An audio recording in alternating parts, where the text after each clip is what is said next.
오늘 주시는 하나님의 말씀을 듣도록 하겠습니다. 요한 3서 5절부터 8절까지의 말씀입니다. 제가 하나님의 말씀을 봉독하겠습니다. 사랑하는 자여, 네가 무엇이든지 형제 곧 나그네 된 자들에게 행하는 것은 신실한 일이니 그들이 교회 앞에서 너희 사랑을 증언하였느니라. 네가 하나님께 합당하게 그들을 전송하면 좋으리로다. 이는 그들이 주의 이름을 위하여 나가서 이방인에게 아무것도 받지 아니함이라.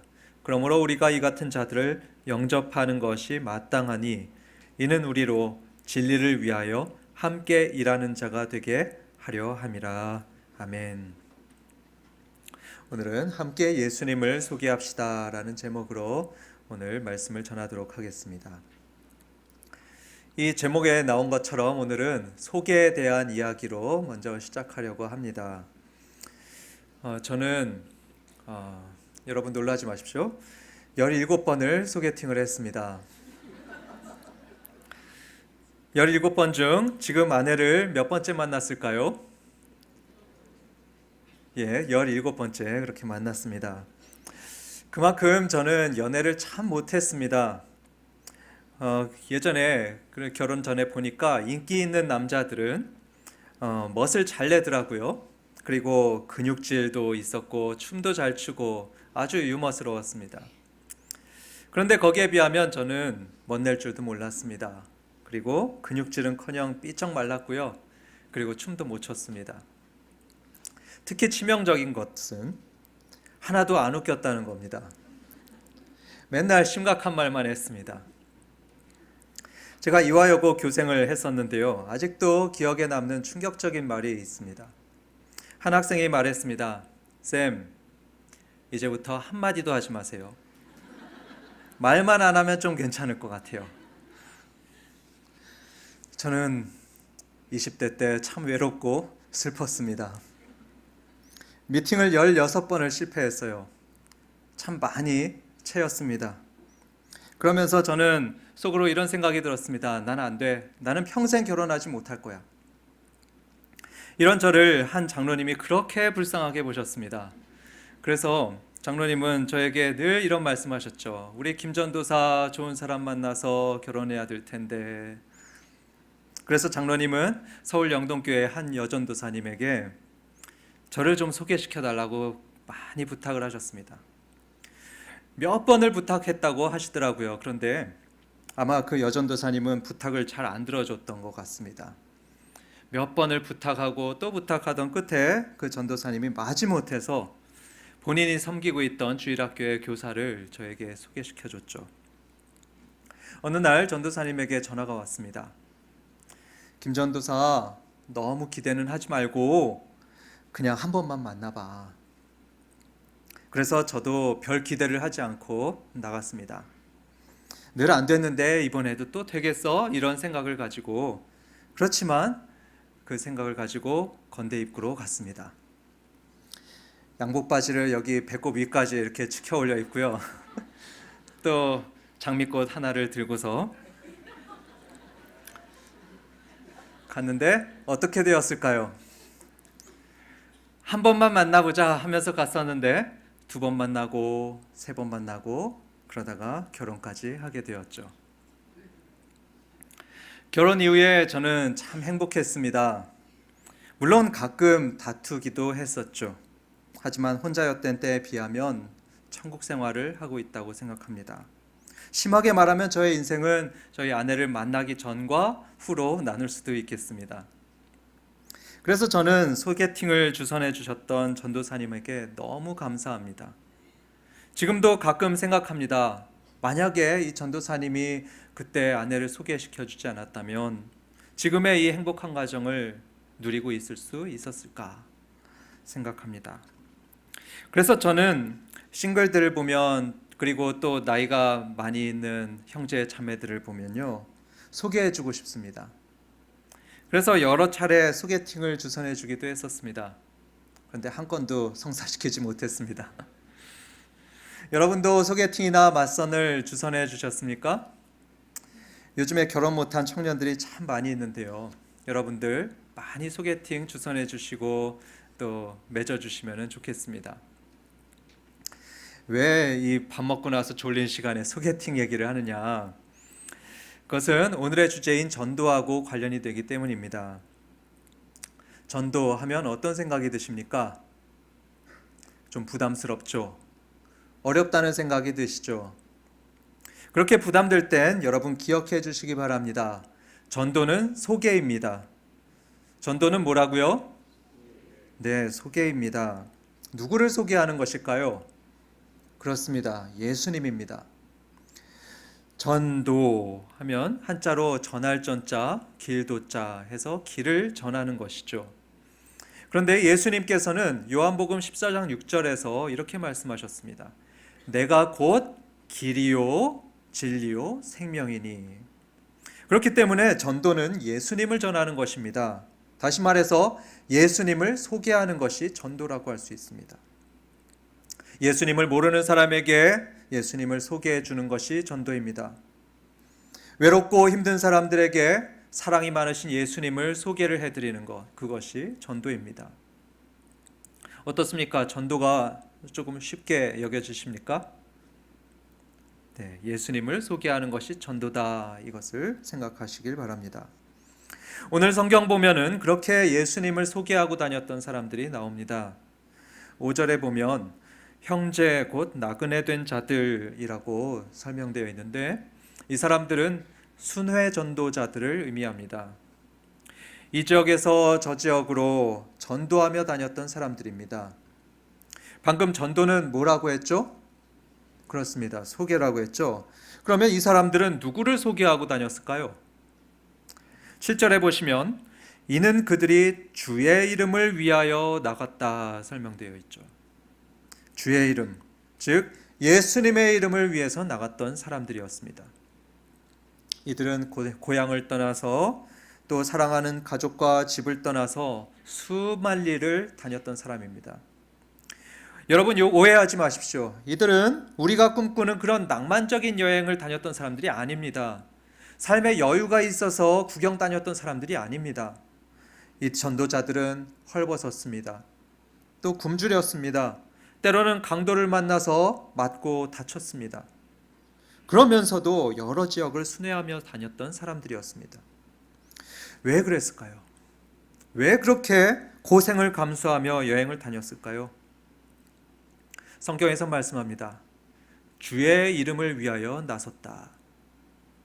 예수님의 이름을 소개하려고 그렇게 고생하면서 다녔습니다. 학자들에 의하면 당시에 또 다른 떠돌아다니는 그룹이 있었는데 이방인 철학자들이었습니다. 굉장히 많은 철학자들이 그렇게 다녔습니다.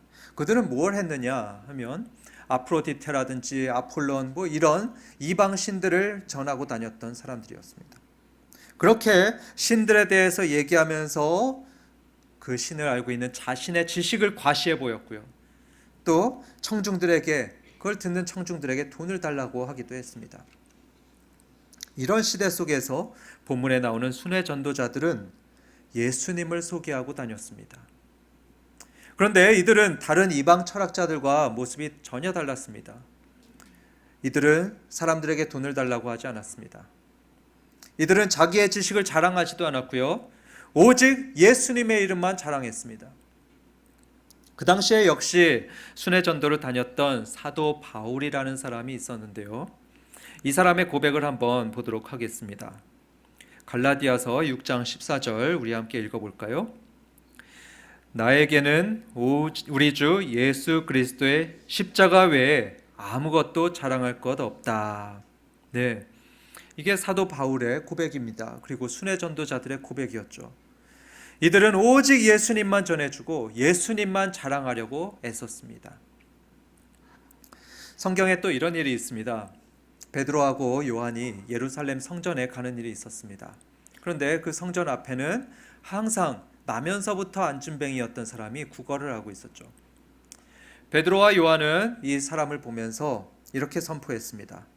예수 그리스도의 이름으로 명하노니 일어나 걸으라. 그러자 그 순간 놀라운 일이 벌어졌죠. 수십 년 앉아만 있었던 사람이 그 말을 듣고 일어나서 걷기도 하고 뛰기도 했습니다. 이 광경을 옆에서 본 사람들이 굉장히 놀랐죠. 그래서 많은 사람들이 이 두 사도의 주위에 모여들었습니다. 그리고 아주 대단한 사람들이라면서 웅성되었습니다. 아마 이때 이방 철학자들이 이 사람들이었으면은 속으로 이렇게 생각했을 겁니다. 그래, 내가 이렇게 대단한 사람이야 하면서 뻐겼을 겁니다. 그러나 이때 베드로와 요한은 손사래를 쳤습니다. 아닙니다, 여러분. 여러분, 어째서 여러분은 저희의 능력으로 이 사람이 나았다고 생각하십니까? 저희의 능력이 아닙니다. 예수 그리스도의 능력이 이 사람을 고친 것입니다. 저희가 아니고 부활하시고 지금도 살아계신 예수님께서 이 사람을 낫게 한 것입니다. 이렇게 말했습니다. 이처럼 이들은 예수님의 이름에 모든 영광을 돌려드렸죠. 사랑하는 여러분, 여러분들은 아마 좋은 것들을 보면 지인들에게 소개하고 싶으실 겁니다. 좋은 투자처를 보게 되면 박 사장, 이 좋은 물건 나왔는데 한번 보지? 이렇게 소개할 겁니다. 또 좋은 식당을 알게 되면 철수 엄마, 나 좋은 데 알았거든? 같이 가서 먹자. 이렇게 소개할 겁니다. 이런 식으로 좋은 약도 소개할 것이고요. 좋은 학원, 경치 좋은 곳 소개하고 있을 겁니다. 페이스북으로 소개하기도 하고 카톡이나 블로그로도 소개할 것입니다. 여러분, 이거 누가 시켜서 하는 겁니까? 아니죠. 누가 돈을 줘서 하는 겁니까? 그것도 아니죠. 물론 그런 경우도 있지만요. 그렇게 시켜서 하는 것도 아니고 돈도 되지 않는데 그런데도 열심히 사진을 찍어서 올리고 또 소개 글도 쓰고 때로는 추천의 글도 꾹 하고 눌러주죠. 사랑하는 성도 여러분, 예수님도 소개해 주시기 바랍니다. 맛집 소개하는 거 괜찮습니다. 좋은 병원 소개할 필요 있죠. 그런데요, 예수님도 소개해 주시기 바랍니다. 아니, 사실은 예수님은 반드시 소개해 주어야 되는 사람입니다. 왠지 아십니까? 예수님이 맛집보다도 사람들에게 더 필요하기 때문입니다. 좋은 병원보다도 사람들에게 더 필요한 분이 바로 예수님이십니다. 지난주에 미국 텍사스에서 오신 이자필 목녀라는 분이 이런 간증을 했습니다. 이분이 간증하시기를 이민사회에서 청년들이요, 우울증을 굉장히 많이 겪는다고 합니다. 그리고 그 우울증의 끝은 자살을 향해서 간다고 합니다. 이 청년들 어떻게 살릴 수 있을까요? 이 목녀님은 말을 합니다. 예수님밖에는 해답이 없다고 합니다. 복음을 믿는 것밖에는 해답이 없다고 합니다. 우울증을 앓던 청년이 있었다고 합니다. 그런데 이 청년이 어느 날 아주 놀란 눈으로 이 목녀님에게 와서 이렇게 말했답니다. 목녀님, 이거 아세요? 제가 목장에 온 뒤로요, 지금 1년이 됐는데 약을 끊고 있었어요. 지금 한국에 많은 사람들도 우울증으로 괴로워하고 있죠. 질병으로, 죄로, 또 각종 중독으로 인해서 괴로워하고 있습니다. 누가 필요합니까? 이들에게 누가 필요할까요? 예수님이십니다. 안전뱅이를 일으켜 세우시고 또 생명과 부활을 주시는 예수님이 필요합니다. 이 예수님의 이름이 맛집보다도 또 병원보다도 더 필요합니다. 단봉팀 여러분, 여러분들도 예수님을 꼭 소개해 주시기 바랍니다. 우리는 단기 선교팀이 아니고 단기 봉사팀이라고 합니다. 그래서 봉사하러 가는 것이 마치 메인 사역인 느낌이 듭니다. 하지만 여러분, 우리들의 삶의 목적 그리고 여행의 목적이 뭡니까? 예수님의 이름을 위하는 것입니다.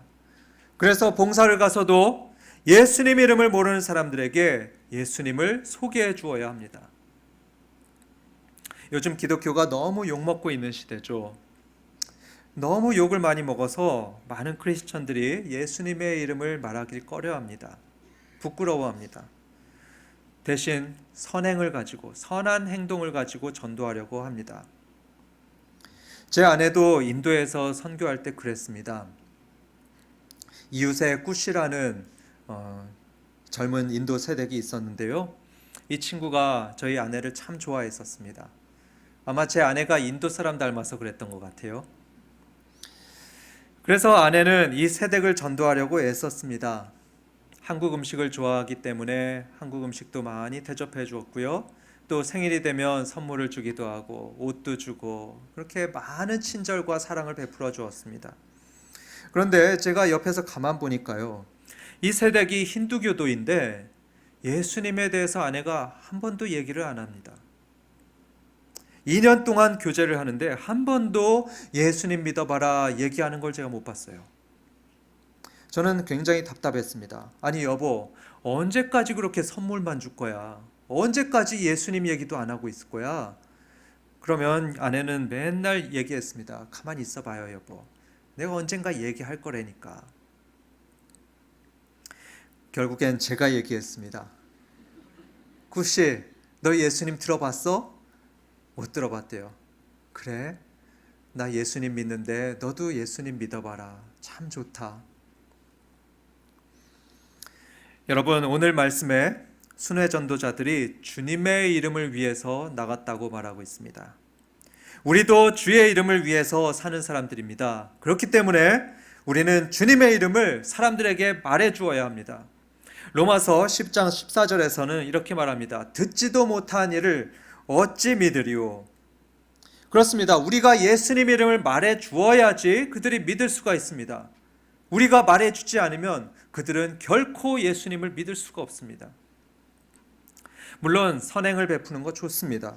선물을 주는 거 좋고요. 어려운 일 있을 때 불신자들에게 도와주는 거 정말 필요합니다.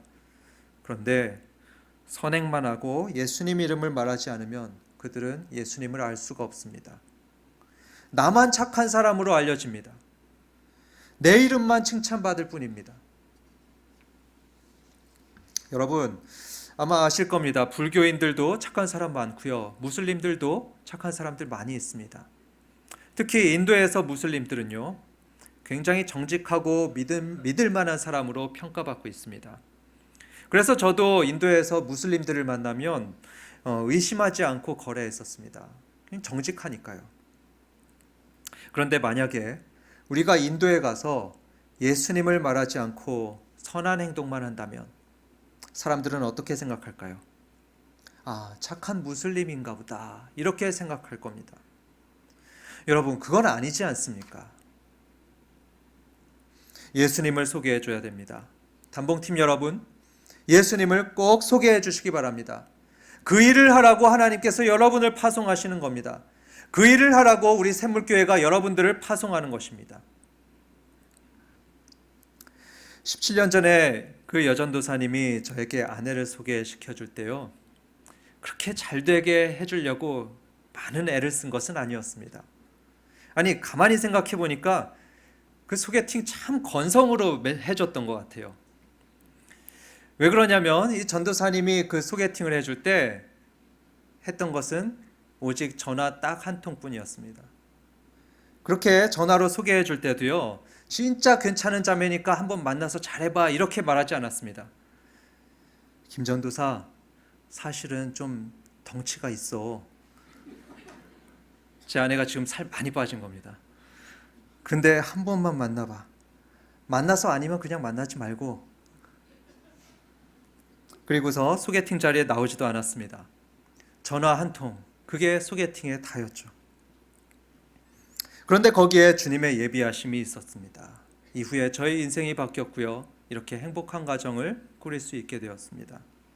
그래서 저는 그 한 통의 전화, 그 한마디의 소개가 그렇게 고맙습니다. 그리고 그 전도사님 부부를 평생의 은인으로 삼고 있습니다. 여러분, 예수님을 소개해 드리는 것도 마찬가지입니다. 여러분이 예수님을 소개할 때 그 사람이 그래서 예수님을 영접하잖아요. 그러면 그 인생이 바뀝니다. 우울하고 절망스러운 인생, 또 죄와 중독에 빠져 있는 인생이 바뀔 수 있습니다. 이 짧은 인생만 바뀌는 게 아닙니다. 지옥에서 천국으로 그 영원한 운명이 바뀌게 됩니다. 분명히 그분은 여러분들을 무척이나 고마워하면서 평생 살게 될 겁니다. 전도할 땐 화려한 언변이나 또 많은 성경 지식이 있어야 되는 것도 아닙니다. 소개의 말 단 한마디도 괜찮습니다. 단 한 통의 전화도 괜찮습니다. 한번 목장에 와봐. 한번 예수님 믿어봐. 이렇게 한마디만 해도 괜찮습니다. 그런 예가 요한복음서 1장에 나타납니다. 거기에 빌립이라는 사람이 나오는데요. 이 사람이 굉장히 안티인 나다나엘이라는 사람을 만났는데 그 도무지 말이 안 되는 사람입니다. 워낙 안티라서요. 그런데 이 사람에게 딱 한마디만 해서 끝났습니다. 무슨 말을 했냐면 와서 봐라. 와서 봐라. 이 한마디 말에 나다나엘은 예수님께 갔고요. 그리고 이후로 예수님의 12제자 중에 한 명이 되었습니다. 사랑하는 여러분, 예수님을 소개하시겠습니까? 네, 귀한 이름입니다. 능력의 이름인 예수님, 여러분들 꼭 전하며 사시길 바랍니다. 오늘 주시는 두 번째 메시지는 단봉팀과 함께하라는 것입니다. 단봉팀은 예수님을 전하고 착한 일을 하기 위해서 나가는데요. 우리 모두가 이 단봉팀과 함께 하라는 것, 바로 그것이 오늘의 두 번째 메시지가 되겠습니다. 여러분, 이 단봉팀과 함께 하시겠습니까? 네, 지금 아멘, 네 하셨는데요. 신중하게 생각해 보세요. 함께 하시겠습니까? 그러면 그리스에 가시겠습니까? 횡감도에 가는 그 단기 봉사팀하고 같이 횡감도에 가시겠습니까? 예, 같이 못 가죠. 그러면 어떻게 단봉팀과 함께 할 수 있겠습니까? 성경에서 말씀합니다. 후원함으로써 함께 일하라 합니다. 단봉팀에 후원함으로써 우리는 이 단봉팀과 함께 일할 수가 있습니다. 그것을 성경에서 확인해 보겠습니다. 오늘 성경 본문은 편지의 내용인데요. 요한 사도가 가이오라는 성도에게 보내는 편지입니다.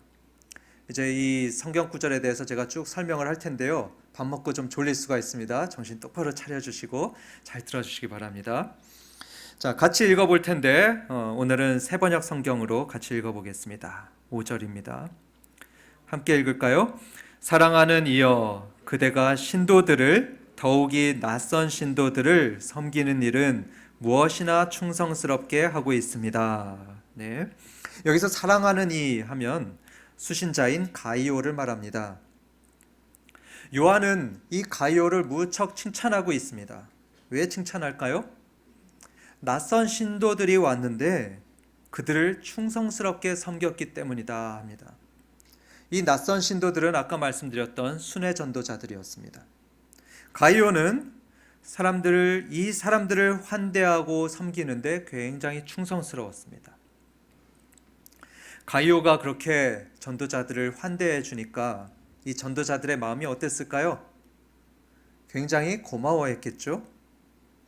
그래서 그들은 요한이 있던 교회에 가서 이 가이오라는 성도가 우리를 그렇게 환영해 주었습니다. 이렇게 칭찬을 합니다. 그 칭찬의 내용이 6절에 나타납니다. 한번 보겠습니다. 자, 읽습니다. 시작. 그들은 교회의 회중 앞에서 그대의 사랑을 증언하였습니다. 그대가 하나님이 보시기에 합당하게 그들을 잘 보살펴서 보내는 것은 잘하는 일입니다. 보십시오. 요한은 지금 가이오를 칭찬하고 있죠. 잘하는 일입니다. 그대가 하나님 보시기에 합당하게 그 전도자들을 잘 보살펴서 보내는 것은 잘하는 일입니다. 이렇게 칭찬합니다. 그 다음 구절 볼 텐데요. 그 다음 구절에서는 가이오가 보살폈던 이 전도자들이 어떤 처지인지 말하고 있습니다. 7절 같이 읽겠습니다. 그들은 그리스도의 이름을 전하기 위하여 나선 사람들인데 이방 사람에게서는 아무것도 받지 않았습니다. 이 순회 전도자들은 앞서서 말씀드렸듯이 예수님의 이름을 전하기 위해서 모든 것을 다 버리고 떠난 사람들입니다. 그래서 그들은 여행을 다니면서 머물 수 있는 집도 없었고요, 먹을 것도 없었습니다. 하지만 이들은 이방인들에게 구걸을 하지 않았습니다. 불신자들에게 아무것도 달라고 하지 않았습니다. 오해를 살까봐, 예수님 전하면서 오해 살까봐 이 불신자들에게 돈을 달라거나 음식을 달라거나 숙소를 제공해 달라고 하지 않았습니다. 그럼 어떻게 해야 됐을까요? 이 사람들도 예수님을 위해서 일하면서 쉴 곳이 필요했고요, 먹을 것이 필요했습니다. 그럼 어떻게 해야 될까요? 해답은 이것입니다. 예수님을 믿는 신자들이 도와줘야 됐던 것이죠. 그래서 8절에서 요한은 말씀합니다. 8절 같이 보겠습니다. 그러므로 시작. 그러므로 우리는 그런 사람들을 돌보아 주어야 마땅합니다. 그래야만 우리가 진리에 협력하는 사람이 될 것입니다. 그렇습니다. 사도는 말씀하죠. 우리가 그 전도자들을 돌봐 주어야 합니다. 우리가 그들에게 여비를 주어야 되고 음식을 주고 숙소를 제공해 줘야 합니다. 즉 후원해 줘야 된다, 이런 말씀입니다. 여기서 사도는 그들을 돌봐주는 것이 마땅하다고 말했습니다. 돌봐줘도 되고 안 돌봐줘도 되고 그런 게 아니죠. 반드시 돌봐주어야 되고 후원해야 됐습니다. 그래야만 우리가 진리에 협력하는 사람이 될 것이다 말씀을 합니다. 방금 이 말은 개역개정판 번역이 더 나은 것 같아서 8절을 다시 한번 보도록 하겠습니다. 같이 읽습니다. 이는 우리로 진리를 위하여 함께 일하는 자가 되게 하려 함이라. 네, 이렇게 전도자들을 후원함으로써 진리를 위해 함께 일하는 자가 될 것이다. 즉 동역자가 될 것이다 말씀합니다.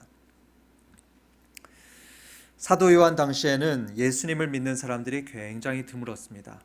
당시 로마 제국의 기독교인들은 굉장히 손에 꼽을 정도로 적었죠. 그런데 이러한 세상 속에서 요한은 모든 사람들이 다 순회 전도자가 되어야 된다고 얘기 안 했습니다. 다 나가서 예수님을 전한다고 해도 부족할 판입니다. 그런데도 요한은 다 집을 버리고 다 생업 버리고 예수님 전해라 이렇게 말하지 않았죠. 대신 그들을 후원하라고 했습니다. 금전적인, 물질적인 후원을 해줌으로써 그들의 동역자가 되라고 말씀을 합니다. 이렇게 후원자가 됨으로써 동역자가 된다는 말씀, 이것이 바로 요한 3서의 핵심적인 메시지입니다.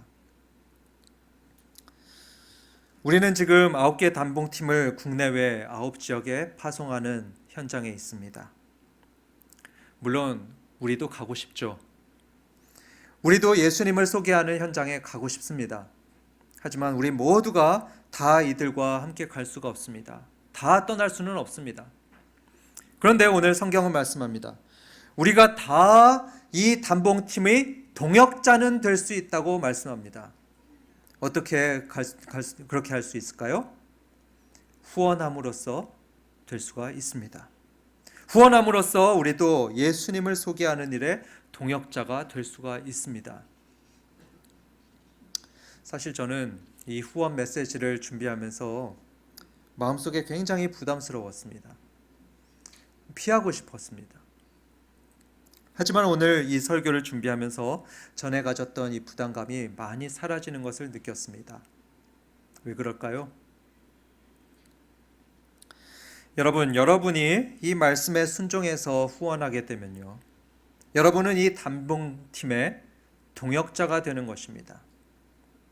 여러분, 그럼 좋은 거 아닌가요? 여러분이 후원하게 되면요, 여러분도 예수님을 소개하는 이 위대하고 가치 있는 일에 구경꾼이 아니고 동역자가 되는 것입니다. 그렇다면 여러분, 이거 좋은 일 아닌가요? 이걸 깨닫게 되니까 저희 마음속에 부담감이 사라졌습니다. 제가 인도 선교사로 있을 때 뉴델리의 슬럼가에 가서 사역을 하곤 했습니다. 그 슬럼가는 달동네처럼 학고방 같은 집이 다닥다닥 붙어서 있던 동네였습니다. 그 집들 사이로 길이 나 있었는데 그 길 사이로 하수구가 있었습니다. 그런데 그 하수구 물을 따라서 변이 흘러가곤 했습니다. 코를 찌르는 악취 때문에 숨쉬기도 힘든 곳이 바로 그곳이었죠. 이런데 매년 캐나다에서 한국에서 단봉팀이 오곤 했습니다. 그러면 우리는 그들과 함께 100명 정도 되는 아이들에게 영어를 가르쳐 주었고요. 또 상처난 데 약도 발라 주었고, 또 삶은 계란 하나, 또 비타민 하나, 이렇게 아이들에게 나누어 주었습니다. 그런데 어느 날 그 슬럼가의 한 아이가 이런 질문을 했습니다. 선생님, 저 사람들 왜 여기 오는 거예요? 이 아이의 입장에서는 정말 이상한 것이었습니다. 이 애도 압니다. 비행기 값이 얼마나 비싼지. 자기는 평생을 살아도 그 비행기 한 번 못 탄다는 거 압니다. 그런데 이 외국인들이 그 비싼 비행기를 타고서 매년 자기들에게 오는 겁니다. 한국, 캐나다, 이 깨끗하고 부자인 나라에서 가난하고 더러운 이곳으로 오고 있는 거예요. 왜 그럴까? 이 아이는 굉장히 궁금해했습니다. 한 팀원이 대답했습니다. 그건 하나님이 너희를 사랑하기 때문이야. 하나님이 너희를 사랑하셔서 너희를 도와주라고 우리를 보내는 거야. 여러분, 이렇게 우리가 비행기를 타고 아이들에게 가기만 해도요, 어떤 아이들은 생각합니다. 이 사람들은 왜 이럴까? 이 사람들이 전하는 예수님은 도대체 누굴까? 그러면서 굳게 닫힌 마음의 문을 엽니다. 우리 단봉팀은 귀한 휴가를 내서 예수님을 소개하러 나가는 사람들입니다. 오늘 성경에 나오는 전도자들처럼 어떤 사람들은 돈벌이를 포기하면서 나갑니다. 학생들을 보내는 부모님들도 있습니다. 그런데 어떤 부모님들은 자기 자녀들을 경제적으로 보낼 수 있는 형편이 안 됩니다. 그런데 왜 그렇게 보낼까요? 왜냐하면 이 학생들도 역시 예수님을 전해야 되기 때문입니다. 왜냐하면 이 학생들 자신도 역시 예수님을 만나야 하기 때문에 그래서 보냅니다. 자녀들의 신앙이 위기라는 요즘이죠. 그래서 이 부모님들은 다음 세대인 이 자녀들도 하나님이 일하시고 계시는 그 현장을 보게 하고 또 예수님을 만나게 하려고 그래서 학원도 빼고서 이렇게 보내는 것입니다. 이런 일에 후원하는 것은 가치 있습니다. 정말 가치 있는 투자입니다. 샘물성도 여러분, 여러분들은 언제나 가치 있는 일에는 넉넉한 인심을 보여주셨던 성도님들입니다. 여러분, 이 가치 있는 일에도 많이 후원해 주시기 바랍니다. 작년보다 더 많은 선교지에서 도와달라는 요청을 받았고요. 그래서 그 요청에 호응해서 올해는 작년보다 40명이 더 가게 되었습니다. 그러다 보니까 전체적인 경비가 조금 모자랍니다. 저와 여러분의 좀 더 많은 후원이 필요합니다. 여기서 제 생각을 한번 말씀드리면요. 최소한 한 사람당 만 원씩은 후원해 주셨으면 좋겠습니다. 그래서 우리의 사랑의 마음이 모여서 다 모금되었을 때 2천만 원 이상은 되었으면 하는 게 제 생각입니다. 물론 저도 동참했습니다. 그래서 작년보다 2배를 냈습니다. 2배가 얼마일까? 여러분 생각이 드시죠? 사랑하는 샘물성도 여러분, 저는 한 전도사님의 소개로 저의 인생이 바뀌었습니다. 이처럼 때론 한 번의 만남, 그리고 단 한 번의 소개가 인생을 바꾸는 것 같습니다. 특히 그 만남이 좋은 사람과의 만남이라면, 그리고 귀한 사람과의 만남이라면 그 만남으로 인해서 우리들의 인생은 절망이 희망으로 바뀌기도 하고요. 또 슬픔 많은 인생이 기쁨이 넘치는 인생으로 바뀌기도 합니다. 그런데 여러분, 우리 예수님이 바로 그렇게 귀하고 좋은 분이십니다. 아멘이십니까? 예수님, 그 이름은 우리 인생에 능력을 주시는 이름, 회복과 치유의 이름입니다. 그 귀한 이름을 예수님을 모르는 분들에게 소개해 주시기 바랍니다. 알다시피 우리 교회에 2 형제들이 이 귀한 예수님을 소개하러 나갔다가 순교도 당했습니다. 목숨보다 귀한 이름이 바로 예수님의 이름입니다. 꼭 전해주시기 바랍니다. 그리고 예배를 마치고 밖에 나가시면요, 박스를 들고 서 있는 예쁜 청년들이 있을 겁니다. 국내외로 나가서 예수님을 소개하는 단봉 팀원들입니다. 이들을 위해서 꼭 후원해 주시기 바랍니다. 그래서 사도 요한에게 칭찬받았던 가이오처럼 여러분들 많이 후원해 주셔서 이 단봉팀과 함께 예수님을 소개하는 귀한 동역자들 되시길 주님의 이름으로 축원합니다. 함께 일어나셔서 헌신 찬양하겠습니다. 슬픈 마음 있는 사람, 예수 그리스도 믿으면 영원토록 변함없는 기쁜 마음을 얻을 것이지. 이렇게 예수님의 이름을 우리 함께 찬양하겠습니다. 하나님, 거룩하신 이름, 능력의 이름, 회복의 이름 예수 그리스도를 우리들에게 허락하신 것을 감사드립니다. 이 주님으로 인해서 저희들이 생명을 얻었고 부활의 소망을 가지고 살아감을 감사드립니다. 그런데 이 거룩하고 귀한 이름, 좋은 이름을 이제 저희들도 전하며 살기를 원합니다. 우리 가족에게, 사랑하는 친구에게, 또 사랑하는 자녀에게, 그리고 열방에 나아가서 주님 모르는 사람들에게 이 이름을 소개해 주길 원합니다. 하나님, 저희들 속에 주저하는 마음, 두려운 마음을 없애주시고 그 귀한 이름 우리가 전해줄 수 있도록 도와주시옵소서. 주님, 이 시간에 주님께서 주신 모든 것에 감사하는 마음으로 감사헌금을 드리고 11조를 드리고 또한 그 밖에 각종 주님 앞에 감사드리는 헌금을 드립니다. 하나님 받아주시고 이 예수 그리스도의 이름이 영광을 받아주시고 또한 예수 그리스도의 이름이 전파되는 사역에 잘 쓰일 수 있도록 하나님 역사하여 주시옵소서. 우리 주 예수 그리스도의 은혜와 하나님 아버지의 크신 사랑과 성령 하나님의 감동하심이 예수님 그 귀한 이름을 마음에 품고 그것을 전해주며 살기를 원하는 모든 성도들, 그리고 그 이름 가지고 저 열방으로 나가는 9개 단봉팀 모든 이들에게 지금부터 영원토록 함께 있을지어다. 아멘.